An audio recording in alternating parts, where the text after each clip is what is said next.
kita berwudu sesuai dengan wudu Rasulullah Sallallahu Alaihi Wasallam. Ya, Nabi Sallallahu Alaihi Wasallam ya bersabda ya dalam hadis yang diriwayatkan oleh Utsman bin Affan, bahwasanya Utsman bin Affan pernah dia mencontohkan wudunya Nabi Sallallahu Alaihi Wasallam. Ya, kemudian di akhir hadis ya Utsman mengatakan ra'aitu Rasulullah Sallallahu Alaihi Wasallam ya tawaddaa nahwa wudu'i. Aku pernah melihat Rasulullah berwudu sebagaimana wuduku ini. Jadi setelah dia mencontohkan, ya, kemudian Rasulullah bersabda, ya, barang siapa man tawaddaa, ya, nahwa wudu'i hada, barang siapa berdoa berwudu semisal wuduku ini, kemudian dia salat 2 rakaat dengan khusyuk, maka akan diampuni dosa-dosanya. Oleh karena itu pentingnya kita juga berwudu ini sesuai dengan sunnah. Ya, karena ibadah ini tauqifiyah. Ya, ibadah ini adalah satu yang sudah baku. Semua ibadah sudah dicontohkan oleh Nabi SAW. Tinggal kita mengikuti, ya, jangan kita melakukan hal-hal yang tidak dicontohkan oleh Rasulullah SAW. Maka kita lanjutkan setelahnya, yaitu adalah tentang as-siwak. Ya, siwak ini juga merupakan sunnah Rasulullah SAW. Ya, jangan kita meremehkan sunnah-sunnah Rasulullah Sallallahu Alaihi Wasallam. Ya, siwak adalah ajaran Rasulullah Sallallahu Alaihi Wasallam. Nah, apa yang dimaksud dengan siwak? Isti'malu 'aud wa nahwihi fi tanzifil asnan. Ya, menggunakan sesuatu 'aud itu kayu, ya, atau semisalnya untuk membersihkan gigi. Ya, ini juga keindahan Islam. Islam ini tidak mengajarkan akidah saja, mengajarkan bagaimana cara sholat saja, ya, bagaimana kita puasa, zakat, haji dan lainnya. Tapi salah satu juga yang diajarkan Islam itu adalah tentang kebersihan. Ya, at-tuhuru syatrul iman, ya, kebersihan itu adalah bagian daripada iman. At-tuhuru syatrul iman, kebersihan, kesucian ini bagian dari iman. Ini hadis yang sahih. Ini hadis yang sahih. Adapun yang kita baca yang tertulis di masjid-masjid an-nadhafatu minal iman, ini bukan hadis. Ya, bukan hadis. An-nadhafatu minal iman itu bukan hadis. Tidak ada ditemukan dalam kitab-kitab hadisnya para ulama. Ya, tidak tahu siapa riwayatnya, tidak ada. Tapi maknanya benar. Kebersihan bagian daripada iman. Tapi itu bukan hadis. Ya, yang hadis itu adalah at-tuhuru syatrul iman. Ya, kesucian itu, kebersihan itu adalah bagian daripada iman. Nah, dan kita yakin itu hadis. Nah, baik, apa hukum menggunakan siwak? As-siwak sunnatun muakkadah, sunnah yang sangat ditekankan. Ya. Jadi, kalau kita ngomong sunnah, ini maksudnya adalah suatu thariqah, ya, suatu petunjuk, suatu ajaran yang dicontohkan oleh Rasulullah Sallallahu Alaihi Wasallam. Itu namanya sunnah itu. Ya, karena sunnah ini banyak maknanya, tergantung bagaimana siapnya dalam ucapan atau bahasa.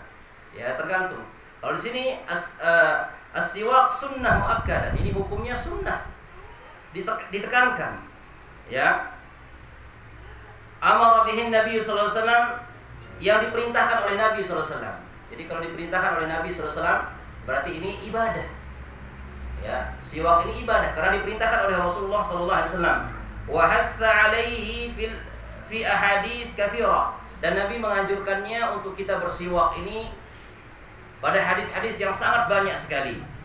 Jadi antaranya Nabi SAW bersabda, laula an asyqa ala ummati la amartuhum bis-siwak ma kulli shalah. Rahul Bukhari.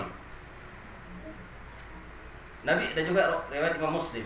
Nabi SAW mengatakan, seandainya tidak memberatkan, ya, untuk umatku, ya, maka pasti aku akan perintahkan mereka, ya, wajibkan mereka untuk bersiwak ma'akul lis-shalah, di setiap salat.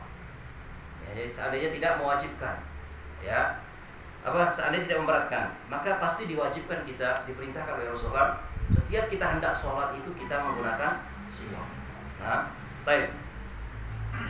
Dan juga dalam hadis yang lain Nabi mengatakan as-siwaku matharatun lil fam mardatun lirrabb. Siwak itu adalah sebagai pembersih untuk mulut dan keridhaan terhadap Allah. Ya, mardatun lirrabb. Jadi kita mendapatkan keridhaan Allah Subhanahu wa taala. Jadi Islam mengajarkan kita bersih, terutama ketika kita akan beribadah. Ya, jangan sampai kita mengganggu saudara kita, ya, ketika dengan beribadah. Mengganggu itu tidak mesti dengan kita pakai tangan kita, kaki kita, badan kita, ya, tapi dengan bau, ya, ini juga bisa mengganggu. Bahkan Rasul mengatakan, innal malaikata tata'adza bima yata'adzab bihi banu Adam. Sesungguhnya malaikat itu juga bisa terganggu sebagaimana terganggunya anak manusia ini. Ya, makanya oleh karena itu seorang dianjurkan ketika dia di antara perbuatan yang dimakruhkan ketika datang ke masjid adalah ketika baru selesai makan bawang merah atau bawang putih yang masih mentah, karena itu mengeluarkan bau yang tidak sedap. Ya, makanya dianjurkan orang itu dia tidak makan itu untuk apa namanya ketika datang ke masjid. Bayangkan jika makan yang halal saja, bawang apa hukumnya? Halal. Ya, itu saja dimakruhkan. Rasulullah mengatakan jangan sekali dekat tempat sholat kami yang makan bawang merah, bawang putih dan mentah. Ya, tapi ini bukan kabar gembira, senang tidak sholat berjamaah, bukan itu maksudnya hadis ini. Ya, kalau yang halal saja Nabi ingatkan seperti itu, sebagaimana dengan rokok? Itu mengganggu tidak rokok itu baunya? Insyaallah. Dan ini sudah jelas. Ya, tidak perlu penelitian, kita sudah tahu sebenarnya. Ya, baunya menyengat. Dan dari sisi kesehatan bahaya atau tidak bahaya? Jelas bahaya. Bahkan pedagang rokoknya menulis di bungkusnya seperti itu. Ya kan? Ini sudah dalil yang sangat jelas. Ya. Sepakat atibba, ya, semua dokter muslim ataupun kafir tidak ada yang mengatakan rokok itu menguntungkan untuk kesehatan, tidak ada. Ya, makanya dari sisi itu sudah dalil, apalagi dari dalil yang lainnya. La dharara wa la dirar. Jangan kau memudaratkan dirimu atau memudaratkan orang lain. Ya. Dan lain sebagainya. Ya, kalau yang halal saja diingatkan oleh Nabi SAW, jangan sekali dekat-dekat masjidku, tempat sholatku. Bagi yang makan bawang merah, bawang putih mentah. Ya. Apalagi dengan rokok dan yang lainnya, maka itu lebih untuk harus dijauhkan. Nah, kemudian al-halat allati yata'akkadu fiha as-siwak, ya, aktsar min ghairiha. Keadaan-keadaan kapan saja kita dianjurkan untuk memakai siwak ini, lebih ditekankan daripada keadaan yang lainnya. Yang pertama, indal wudu, yaitu ketika akan berwudu. Jadi kita akan berwudu, ya, maka kita dianjurkan pakai siwak dulu. Ya. Nah, karena dalam lafaz yang lainnya disebutkan, ya, laula an asyqa ala ummati la amartuhum bisiwak, ya, inda kulli wudu. Ya, ketika dia akan berwudu. Nah, kemudian yang kedua, keadaan yang kedua dianjurkan indal qiyam ila shalah, ketika akan sholat. Ya, ketika akan sholat. Jadi ketika sudah berdiri di shaf atau sholat sendirian, maka dia siwak. Nah, tapi harus perhatikan, ketika kita sudah telat, imam sudah mulai sholatnya, jangan pakai siwak dulu. Ya. Atau kebanyakan kita, ya, pakai minyak wangi, padahal sholat sudah mulai. Kalau mau pakai itu sebelum sholat, karena kita dianjurkan, ya, kalau kita masuk ke sholat berjamaah itu, ya, kita mengikuti gerakan imam, ya, jangan kita pakai yang lain-lainnya. Ya, kita diikuti untuk mengikuti gerakan imam. Ya, baik. Kemudian yang ketiga, indal intibah minan naum, ketika kita bangun tidur. Ya, ketika bangun tidur ini dianjurkan. Ya. Qala Hudzaifah radhiyallahu anhu, kana Rasulullah sallallahu idza qama minal lail yasusu fahu bisiwak.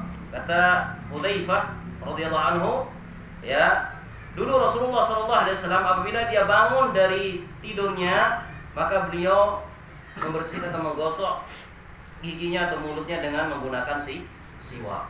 Ini dia sunnah-sunnah yang ditinggalkan oleh umat Nabi Muhammad SAW. Ya, baik.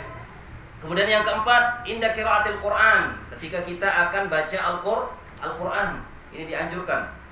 Ya, yang kelima, inda dukhuli al-manzil, ketika masuk rumah.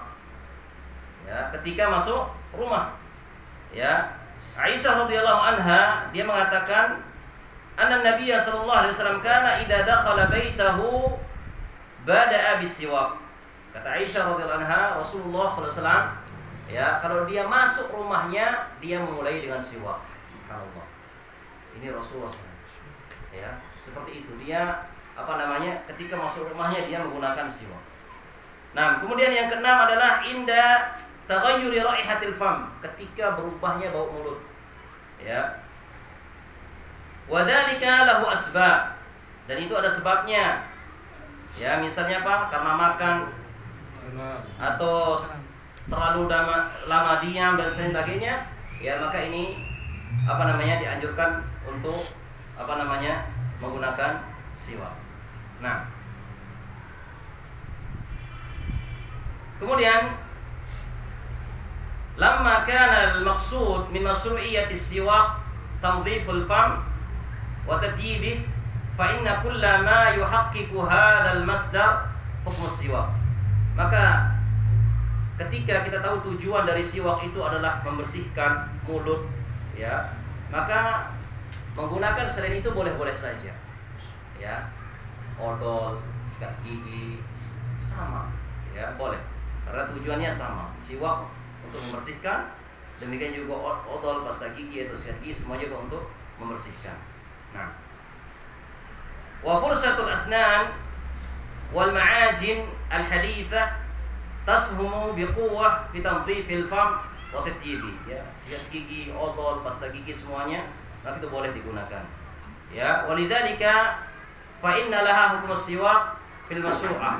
Ya, illa annaha la taghni anhu. Tapi ketika kita pakai odol, sikat gigi, tapi itu tidak dikatakan kita pakai siwak. Ya. Walaupun tujuannya sama, tapi tetap tidak dikatakan dia menggunakan siwak. Ya. Karena siwak itu suatu yang sudah ada bendanya, ya. Kayu atau ranting kayu namanya Syajaratul Arab, ya. Dan itu sudah ma'ruf dari zaman Nabi sallallahu alaihi wasallam sampai sekarang ini. Nah,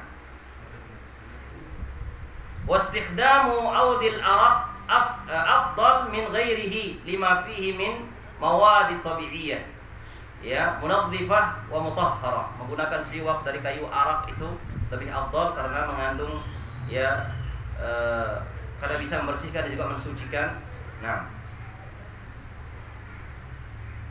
baik, ini dia penjelasan yang disampaikan oleh para ulama kita, yang intinya bahwasanya salah satu sunnah Rasul SAW, yaitu yang harus kita lakukan adalah menggunakan siwak, ya, menggunakan siwak. Nah, dan keadaannya sudah kita jelaskan tadi, ketika wudu, ketika berdiri sholat, ketika bangun dari tidur, ketika baca Al-Quran, ketika masuk rumah, dan juga ketika sudah berubahnya bau mulut kita. Maka ini yang dianjurkan kita untuk menggunakan siwak.